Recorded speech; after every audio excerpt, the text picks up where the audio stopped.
Hi friends, நம்ம இன்றைக்கி பார்க்க போகிற கான்செப்ட் என்ன அப்படின்னா 11th standard physics second chapter கைனமேட்டிக்ஸில் ஒரு பேசிக்கான கான்செப்டில் தான் நம்ம இன்றைக்கி இருக்கோம். ஸோ செஷன் ஸ்டார்ட் பண்ணுறதுக்கு முன்னாடி நம்ம எப்போயுமே சொல்கிறது தான் never stop learning because life is never stop teaching. So concept என்ன அப்படின்னா components. Okay, so components of a vector. ஒரு வெக்டரை நம்ம எப்படி ரிசால்வ் பண்ணுறது, ஸோ இதை நம்ம ரெசல்யூஷன் ஆஃப் வெக்டர்னு கூட சொல்லலாம். அந்த வெக்டரை ரிசால்வ் பண்ணுறதுக்கான வழிமுறைகள் என்னென்ன அப்படின்றத நம்ம பார்க்க போகிறோம். ஸோ நமக்கு பேசிக்காக வெக்டர் அப்படின்னா மேக்னிடியூட் ப்ளஸ் டைரக்ஷன். ஸோ கண்டிப்பாக லென்த் இருக்கும், இல்லை அது நம்ம டிஸ்டன்ஸ் அந்த வெக்டரோட லென்த்துன்னே சொல்லிக்கலாம் சிம்பிளாக. டைரக்ஷன் அப்படின்றது அது எப்படி இருக்குது, so east west north south, இல்லை X axis Y axis Z axis இந்த மாதிரி சொல்கிறது.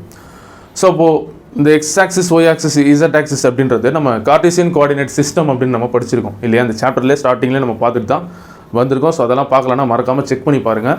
ஸோ நான் ப்ளேலிஸ்ட்டில் கொடுத்துருக்கேன். ஓகே, இப்போது வெக்டர் அப்படின்னு சொல்லும்போது இப்போ இந்த மாதிரி ஒரு வெக்டர் இருக்குதுன்னு வச்சுக்கோமே. ஒரு உதாரணத்துக்கு, ஏன்னா நம்ம வந்து addition of vector, subtraction of vector plus வந்து ட்ரையாங்குலேஷன் லா எல்லாமே பார்த்துருக்கோம். இப்போ ஒரு வெக்டர் வந்து நமக்கு எப்படி எந்த மாதிரி ஆட் பண்ணால் எந்த மாதிரி ரிசல்ட்டன் கிடைக்குன்றது நமக்கு தெரியும். இப்போது இந்த மாதிரி ஒரு வெக்டர் இருக்குது அப்படின்னா இதை எப்படி பிரிக்கிறது, கண்டிப்பாக கார்ட்டீசியன் கோஆர்டினேட் சிஸ்டம் நமக்கு தெரிஞ்சிருக்கணும். என்ன, ஸோ இது எக்ஸ் ஆக்சிஸ்ன்னு சொல்லுவோம், இது ஒய் ஆக்சிஸ், இது இசட், எக்ஸு ஒய், இது இசட், எக்ஸ் ஒய் பிளேனுன்னு சொல்லுவோம். ஸோ இது வந்து சென்டர், தமிழில் ஆயாச்சுன்னு சொல்லுவாங்க, 0. ஸோ இப்போ இந்த மாதிரி 3 டைமென்ஷன், ஏன்னா ஒரு டைமென்ஷன் ஒரு ஆக்சிஸ் இருந்தால் 1 டைமென்ஷன், 2 ஆக்சிஸ் இருந்தால் 2 டைமென்ஷன், 3 ஆக்சிஸ் நம்ம 3 டைமென்ஷன்றதை பார்த்துருந்தோம். ஸோ இப்போ இந்த மாதிரி ஆக்சிஸில் இந்த வெக்டர் எப்படி லொக்கேஷன் ஆகிருக்கு, ஸோ அது ரொம்ப முக்கியம். அந்த மாதிரி லொக்கேஷனாக இருக்கக்கூடிய வெக்டரோட அந்த பாயிண்ட் எடுத்து நம்ம பொசிஷன் வெக்டர்ன்றதை சொல்லுவோம். ஸோ இப்போ இந்த காம்போனன்ட்ஸ் பற்றி பார்க்கலாம். பொசிஷன் வெக்டர் நமக்கு ஒரு டாபிக் இருக்குது, நம்ம அங்கே டிஸ்கஸ் பண்ணலாம். இங்கே எனக்கு இப்போது இந்த வெக்டரோட ஸ்டார்டிங் பாயிண்ட் கரெக்டாக 0. இதிலிருந்து நான் என்ன பண்ணுறேன், 2 காம்போனண்ட்டாக ஸ்ப்ளிட் பண்ணிக்கிறேன். எது, இந்த வெக்டரை. ஏன்னு சொல்கிறேன் பாருங்கள், இது எக்ஸு, இது ஒய். இப்போ இந்த வெக்டருக்கு நான் பேர் கொடுக்குறேன்ப்பா, இது ஏ வெக்டர் அப்படின்னா இதோட காம்போனண்ட் தான் எக்ஸ். அப்போ இதை ஏ எக்ஸ்ன்னு சொல்லலாம்ல, தப்பு இல்லைல்ல. அப்போ இதை என்ன சொல்லலாம், ஏ ஒய் அப்படின்றத சொல்லலாம். ஏன் சார் இதை காம்போனண்ட்டாக ஸ்ப்ளிட் பண்ணணும், இந்த வெக்டரோட சைஸ்ன்னு ஒன்று இருக்குமே, இது இங்கே இருந்தாலும் ஒன்று தானே இங்கே இருந்தாலும் ஒன்று தானே அப்படின்னு உங்களுக்கு தோணும். தப்பு. எனக்கு இந்த வெக்டரோட சைஸ் எனக்கு 20 சென்டிமீட்டராக இருந்ததுன்னா, இப்போ நான் இந்த இடத்துல நான் ஒரு பாயிண்ட்டை மார்க் பண்ணுறேன். இப்போ எனக்கு இங்கே வருதுன்னு வச்சுப்போம். இந்த டிஸ்டன்ஸ் இருக்குல்ல, இந்த டிஸ்டன்ஸும் இந்த டிஸ்டன்ஸும் சேமாக இருக்காது. இது இப்போ இந்த வெக்டரோட லென்த் எனக்கு 20 மீட்டர் அப்படின்னா, சாரி 20 சென்டிமீட்டர் அப்படின்னா, இதுவும் எனக்கு 20 சென்டிமீட்டராக இருக்க சான்ஸே கிடையாது. கிளியராக இப்போ புரிஞ்சிருக்கும் ஏன் அப்படின்னு. ஸோ இப்போ இந்த இடத்துல நீ எடுத்து பார்த்தாலுமே எனக்கு இந்த டிஸ்டன்ஸும் இதுவும் சேமாக இருக்க சான்ஸே கிடையாது. ஸோ அந்த ஒரு காரணத்தினால தான் இந்த ரெசல்யூஷன் ஆஃப் வெக்டர் எதுக்கு காம்போனண்ட்டாக பிரிக்கணும் அப்படின்ற கான்செப்டே வந்தது. புரிஞ்சிருக்கும்.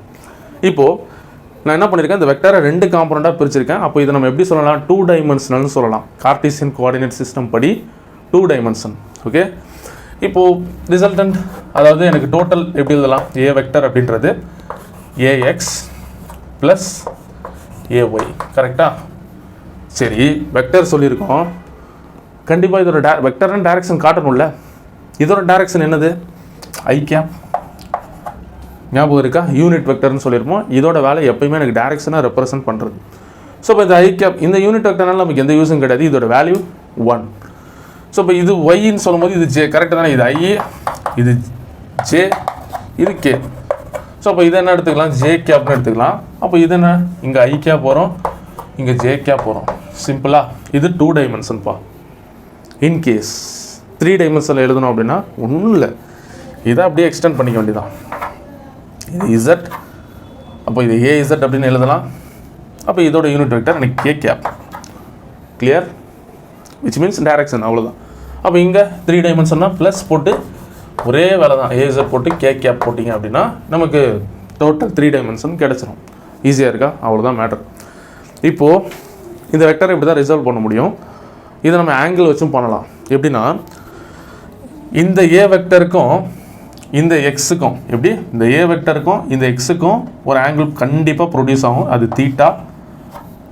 ஸோ இப்போ இதை எப்படி எழுதலாம், இப்போ நான் இந்த கேஸை தனியாக எழுதுகிறோம் பாருங்களேன்.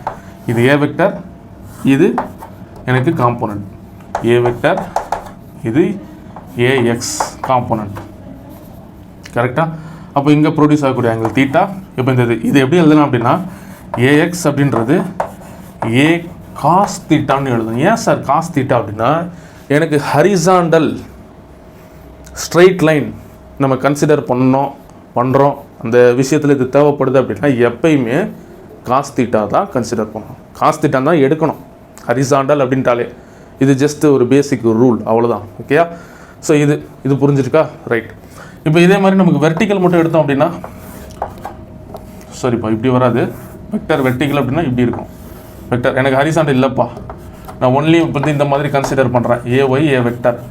ஸோ இப்போ இங்கே தீட்டா சொல்லியாச்சுன்னா அப்போ இதுக்கு ஒரு சின்ன டிஃப்ரென்ஸுக்கு நான் ஆல்ஃபான்னு சொல்லிக்கிறேன்.